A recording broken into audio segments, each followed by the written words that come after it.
can still be a threat. Does, I think, have to go for that Trinity Force first, but maybe we'll see a little more. And now an MVP interview. Madlife and Shy with Barry translating for us. Go ahead. Good evening, everyone.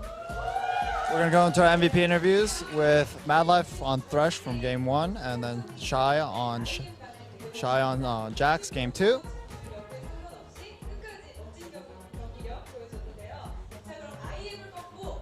Now CJ has just finished the regular season after beating IM. Round of applause. And let's talk with Madlife first. Hello? Hello, hello, hello. So you've gotten MVP 4 games in a row. How do you feel?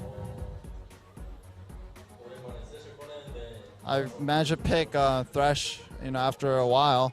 I'm not playing it, and then I'm glad that I was able to bring it out again, and it's fun to win. Now, coming into the latter half of the season, it seems like you really kind of started to play a lot better. How's that? I think it's because of the loving care of my coaches.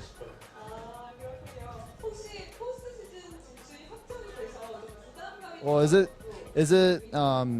the fact that you've locked in a playoff position, is that kind of lessen the burden of performing well on you? Does that help at all? And he says, well, yeah, no. Well, I think it helps a little bit, and I can just play however I want, and then just without worrying too much. And I think it's been helping me out a lot. Now, you guys got first blooded in Game 1.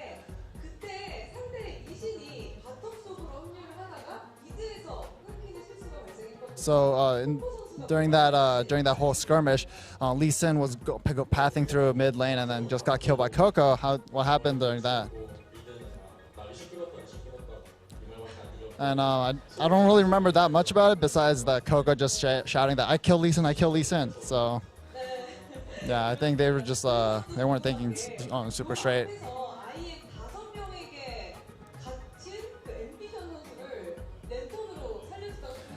Yeah, you also, right in front of Dragon, you try to save Ambition, and then Ambition managed to drag in 2 other members of IM, and then both of you died.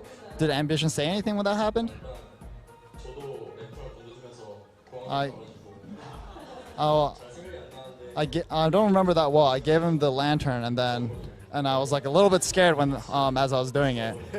And when we both died, Guess you should have been. I decided to myself that I'd have to think a little bit more carefully when I throw the lanterns out to help them out. He's got Iron Man's hand. I mean, that's Blitzcrank. Did you say anything to him? Well, just that happens, I guess. They have characters that follow you. So if I hadn't thrown it to him, I probably wouldn't have died. So I regret that a little bit. Now, during the team fight in front of the 3rd dragon, you managed to make a big play and then catch out Frozen. What gave you the confidence to do that? Did you know that you would land that hook? Well,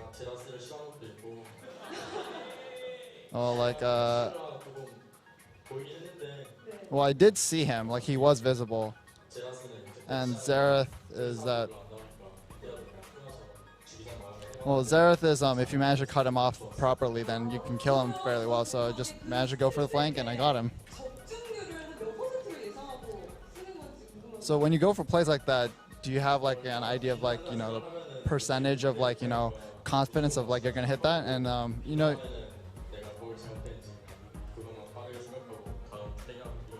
well, if I miss, I don't really think about that much. If I miss, I just think about the next play. It's how can I not miss? So don't really want to think about that. So you're going to play Jin Air in the playoffs in the next. Is there a player on Jin Air that you don't want, you're watching out for? Well, there's no specific player. Well, in that next match, I'll hook them all in. So don't, keep watching us. So yeah, thank you, Madlife. And we'll look forward to your performance against Jin Air Green Wings. And let's meet our second MVP, Shy. It's been a while since you carried on Jax. How do you feel about your victory? Well, the coach was just like, let's try out Jax, and we just on the fly that let's do it. So I don't think I played all that well, and I think I just got it because it was like a popular pick. So.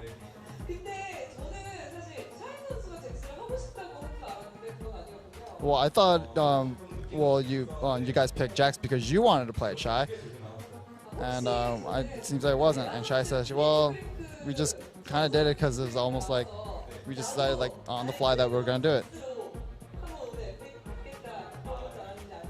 So did you think at the beginning of today, you're like, I'm going to pull out a signature champion, I'm going to get MVP. Did you think that at all? And he says, no, not at all. Is there a reason why you took Smite? Oh, or the Malzahar pick as well.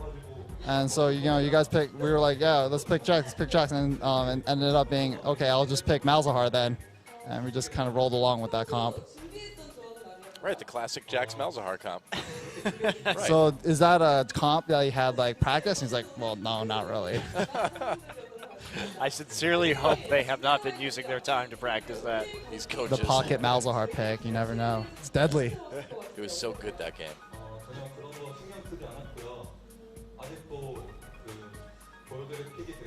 Well, I didn't really think about, maybe giving away a couple of picks playing today, and we have a lot of picks ready for the playoff matches. So I just want to say, we still have deep champion pools. We got stuff to show. So beginning season, after the preseason, there wasn't a lot of expectations for CJ to do well. Now coming out of the regular season, there's a lot of expectation for you guys to do well. So how do you guys feel about that? And I thought about that a lot.